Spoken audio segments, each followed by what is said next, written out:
Hey, what's up, guys? It's Mr. Joshua with another custom action figure review. And today I'd like to show off to you guys my custom Power Rangers Lightning figure. It is unnamed because I can't figure out a really cool name for this figure. But this figure is a what if figure, as in, like, a what if Zack from the original Power Rangers team became Lord Drakkon instead of Tommy. And I've been wanting to do this figure for a long time. I've actually had my very first helmet sculpt that I did was for this figure back when the Legacy figures were a hit. I don't think they were really that big of a hit, but no, they were okay for the time being. But yeah, I've been wanting to do this. I've been wanting to do this figure for a while. I just didn't really know how to put it together properly until the Lightning collection came out. So this figure that we see here, it's basically just a bunch of random parts that I had that I essentially put together. The body of the figure, legs, arms, the torso, the crotch area, all that came from the green Zeo Ranger and the belt buckle as well. So all of that is the green Zeo Ranger that I dyed black for the arms and legs, and I used a matte black paint for the torso and the crotch area. As you can see right here for the vest, the little Green Ranger vest, that's actually a resin cast that I did for myself. I actually have a mold of the Green Ranger vest, and I do a bunch of resin casts for that vest, and sell them on eBay and whatnot. They're not 100% legit, but they work for what they are. The helmet is also a resin cast of the Green Ranger that I did myself. And what I did with the helmet was I wanted the helmet to look like a combination between the Green Ranger and the Black Ranger. And so I used the Green Ranger helmet as a base, and then I just sculpted in the Black Ranger nose thing right in there. Can't really see it on camera, but it's pretty detailed. And then from the side, you can see little tusks on the bottom of the eye visor, which I thought was pretty cool.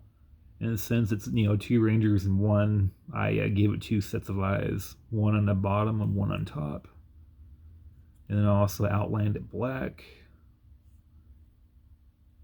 And wasn't that great of a sculpt for the resin?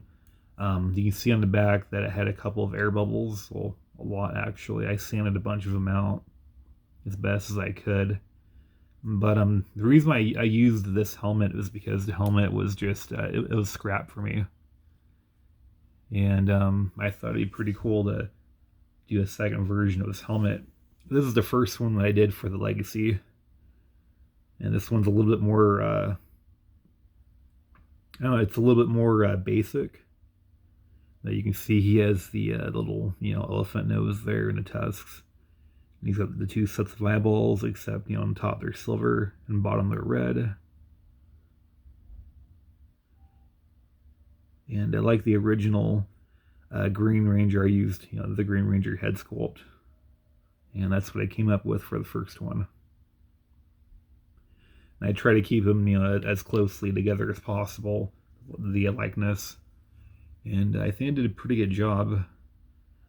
Let's see, what else did I do with this figure? I also want this figure to look like it had a little bit of Zeo in it too, like in this timeline, maybe Zack took on the powers of the Gold Ranger, which is the reason why he has the Gold Ranger staff, and the little emblem right here too for the Zeo, which in the TV show and on the action figures, the Gold Zeo Ranger has his own unique belt buckle, and I have two black. Well, I have two Gold Zeo Rangers, but I really want to break them down for this project. I thought it would have been a waste. Plus, the Gold Zeo Rangers are going for like $40 a piece right now, and I really don't want to fuck myself in the long run. But other than that, the figure came out pretty cool. Another thing that I did with the vest too, the vest was just a standard Green Ranger vest, and so what I did was I added a little bit of epoxy mold here. So you can see right here there's three little squares. Then I add these cool little, jagged, slanted little spike things, just make them look more badass. And I also molded in these little the upper arm tassel things. I'm not really sure what they're called, but I think came out pretty cool. And another thing too, for the feet on top, for that pattern, I painted those black, and I also painted the soles black as well. And let's do a little 360 around the figure. Now from the side, it looks pretty cool. From the back looks pretty cool too. And so with the vest, what I did was I painted it a more of an emerald metallic green, and then I added some gold with it, so that way it wasn't just one color. I just wanted to break it up a little bit. But yeah, in my own honest opinion, I think it's pretty cool. It's not the best, and it's not the best, but it works for me. Let's get down to the cool little weapon that I made for it. As you can see, the weapon is made of two weapons, the Saba sword and the Gold Ranger thing, whatever the hell it's called. I can't think of the name for it. But what I did was this whole entire thing is also a resin cast that I did myself. I've resin casted a shit ton of Green Ranger daggers, Sabas, and these little staff. And I have a bunch of them in my storage bin. If anybody's interested, they're made out of resin, so they're flexible to a point. But if you bend it just right, it'll snap right in half. I've been meaning to get my hands on a plastic molding injection machine, but unfortunately, those things are expensive. I do have one in possession, but it's a faulty machine. It's one of those ones that came from like Turkey, and it's had nothing but bad reviews. I was pretty pissed off after I bought it, when I realized that it was just a piece of shit. But at least I spent only $300 on it. But that's $300 wasted. But back to this cool weapon. What I did was I took a Saba that I painted before, and I just cut it off where the head was, and super glued them together. Did another repaint, a slight dirty wash, and there we go. No, it's pretty cool looking.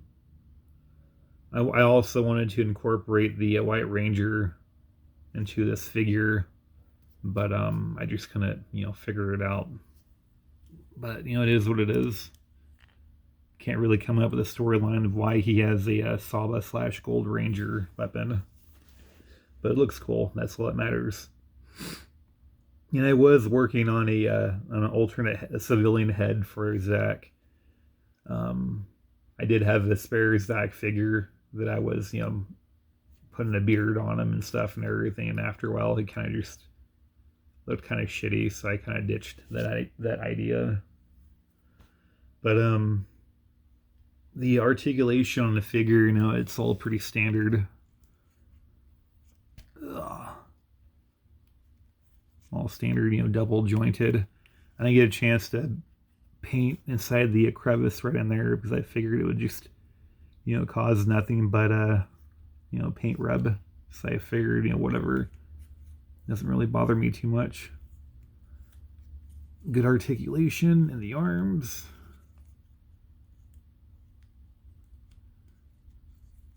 The hands rotate, all that good stuff. And a problem that I am having with this figure is the vest and the head. If you twist the helmet too much, some of the paint will come off. And so that means what I have to do is, after this video, I'm going to have to take off the head, take my Dremel, and just Dremel the fuck out of the edges on the inside. And just make it more wider, so that way it doesn't chip off any more paint. As you can see right there, it doesn't really bother me too much because, again, this is just, it was basically a practice helmet for me, just to see what I can do with molding and whatnot. A little bit in there too. No, he can move his head up and down and everything, all that great stuff. It's just, it's restricted. And I wasn't thinking that when I was putting in the squares and whatnot. But he can do some pretty cool poses, And I always thought it'd be kind of cool to, this variant of a Draken would also be evil.